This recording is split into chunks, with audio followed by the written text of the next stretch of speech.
உங்க பேர் என்ன? காவியா. காவியா. காவியா. காவியா வெள்ளியா பச்சையான்னு நித்யா. நித்யா. இதுக்கு முன்னாடி பேசுறது நித்யா. ஆமா, கடைசி வரைக்கும் உங்க கேள்வி எங்கேயாவது நித்யா. தமிழ்நாட்டினுடைய மாநில பறவை, தேசிய பறவை தெரியுமில உனக்கு? என்னது? பீகாக். பீகாக். மயில். தமிழ்ல மயில், இங்கிலீஷ்ல பீகாக். அழகா சொன்னாப்ல. கைத்தடுங்க பாப்பா, கை தடுங்க எல்லாரும். அருமை. இப்ப சொல்லுப்பா, தமிழ்நாட்டினுடைய மாநில பறவைனா ஒண்ணு இருக்குல்லம்மா? காக்கா. காக்கா.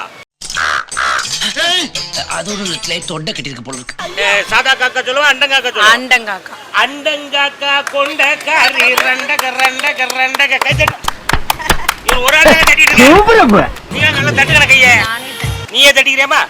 ஆமா, அண்டங்காக்கா தான் நம்ம தமிழ்நாட்டினுடைய மாநில பறவை என்று மிக அருமையாக கூறிய நித்யா. நித்யா அவர்களுக்கு அடுத்த வாரம் பரிசு கொடுப்பதாக அறிவித்து இவர்களை அனுப்பி வைக்கிறோம்.